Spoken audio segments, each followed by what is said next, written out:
Hello everyone and welcome back to Joys It Flies. If you're new here, my name's Cassidy and I deal with the sewing side of this channel. So I've got something a little bit different to share with you in today's video, and it's exciting for a number of reasons for me.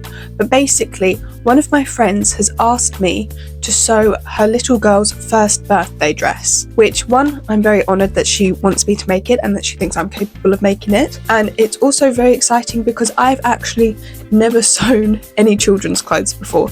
So it's going to be something completely new for me, but it's going to be very exciting to see what I can come up with.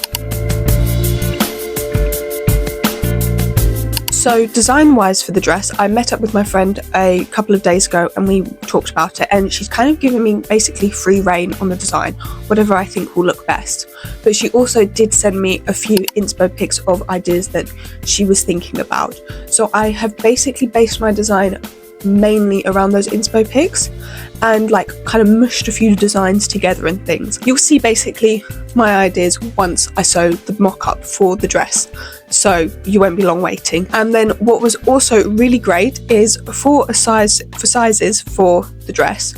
Obviously I have never made a child's dress, so I wouldn't know how to go about starting to develop a pattern. So what my friend did is she gave me one of her dresses, so I've used that to design the pattern. Honestly, having the dress was a lifesaver because all it meant I had to do was basically outline this dress and basically make the paper pattern of this dress just by outlining it. So then I had a basic pattern block in the correct size, in the correct kind of shape, and then all I had to do was to make adjustments onto this pattern. So really simple, and I now have the pattern pieces. Sorry I didn't film me doing it, I really should have done, but I did it yesterday and I forgot to film it. So here we are. But now I've got the pattern pieces, all I'm going to do now is sew a mock-up. I got lent the Lord of the Rings trilogy on DVD. I'm a huge Tolkien fan. I absolutely adore everything Tolkien's written. He's probably my favourite writer, but I've never actually watched the Lord of the Rings films, so I've been watching them whilst I sew, and I finished the Fellowship of the Ring yesterday. So now we're on to the Two Towers.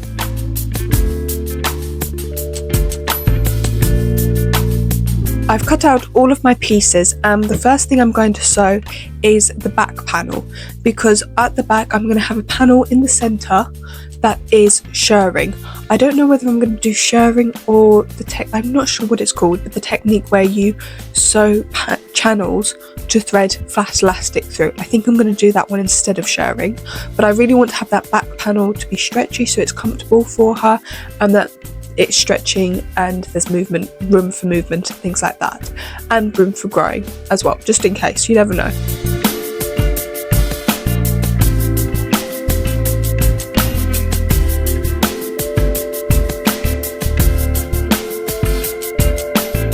It's so small. But now that I've got the bodice pieces all together, apart from I've not done the sleeves yet, but I might do that at the end because I'm just doing a little ruffle sleeve. I'm going to now do the skirt. Now the skirt, I want to have it as a 2-tier ruffle skirt, but without the ruffles connected, where it's flounces almost. So that's going to be really simple. I'm hoping that's only going to be 2 rectangles that need to be ruffled, so I'm going to do that. I'm only doing the 2 tiers for the outer layer, but when I do the proper thing, I'm thinking I'm going to add a couple of layers of tulle and stuff underneath it to make it a bit more of a poofy, princessy type skirt.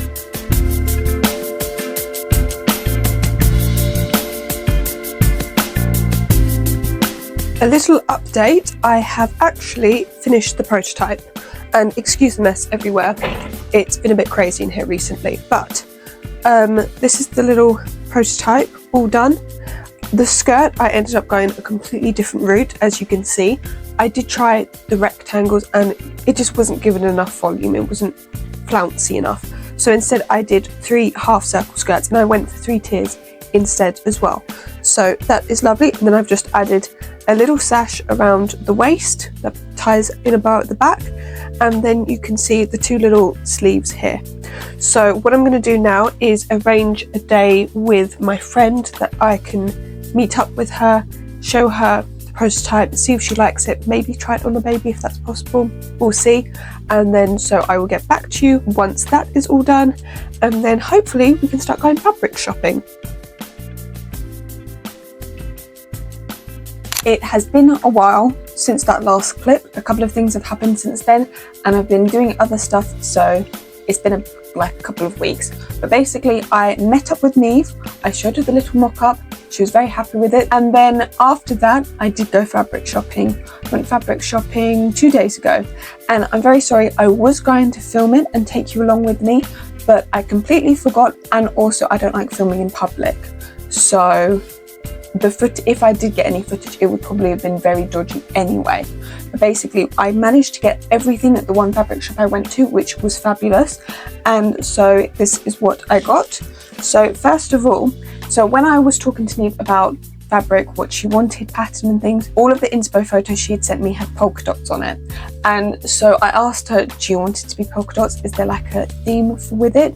And she said no, there was no theme, the only thing was pink. All she wanted was for the dress to be pink.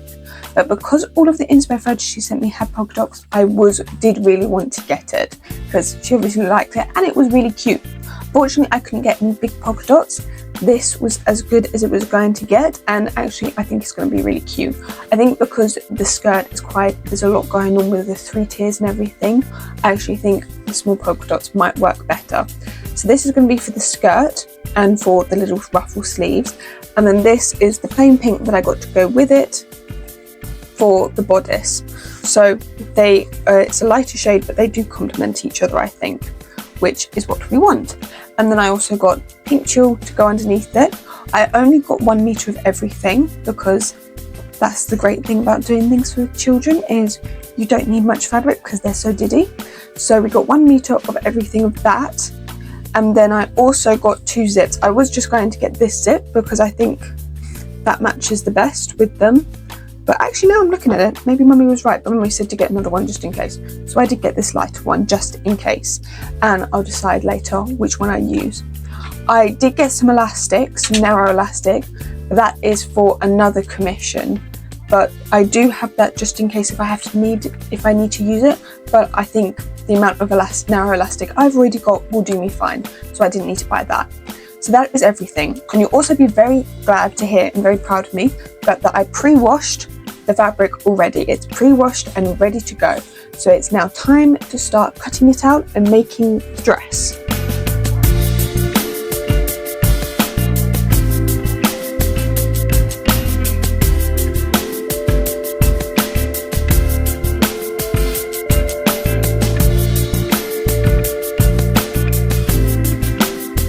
I have a small issue. I may have run out of fabric. I said at the beginning, when I said I only needed 1 meter of polka dot fabric, and I said I only needed 1 meter of polka dot fabric because a 1-year-old is a diddy little human being, which is true, but I didn't take into account how much fabric a 3-tiered flounce skirt, which is also ruffled, would take. So I've cut out all of the bodice pieces there, apart from the tie. They're all done. Still got fabric. That is absolutely fine. We're fine on the plain pink fabric. But the polka dot fabric, this is tier 1, so the longest tier. And I've just marked on the fabric the middle tier. And I have no more fabric for the 3rd tier. And then I've also got to cut out 2 sleeves. So I've now got to go and break the news to either, because I can't drive, I'm going to break the news to either Mummy or Alyssa that they need to drive me to the fabric shop again. And it would be fine if in this country we had loads of fabric shops. The only fabric shop near me is half an hour away. So yeah, in the meantime I'm going to sew the bodice because I managed to cut out every single piece for that. So I'll sew the bodice, go to the fabric shop, get the fabric, finish it off with the skirt.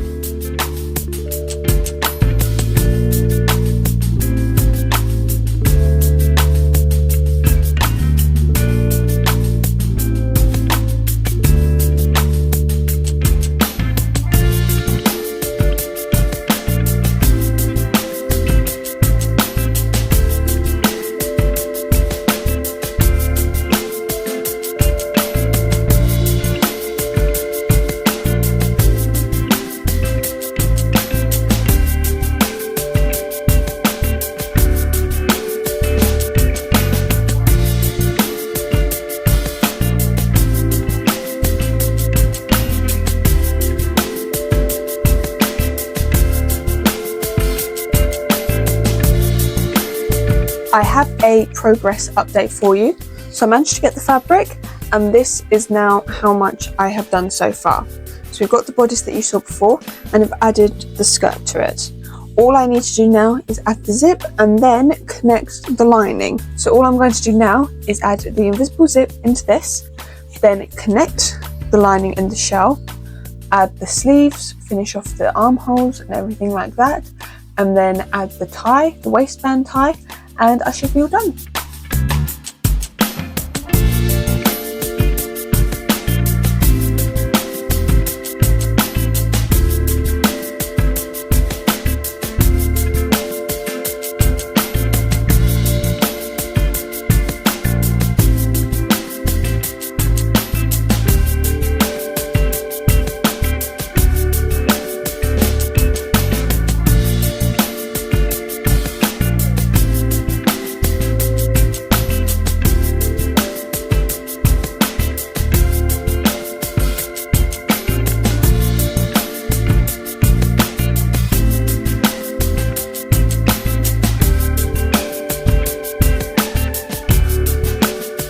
I have finished the dress, which you can probably tell because you can probably see it up behind me here, but I will also give you a proper view of it as well, of course.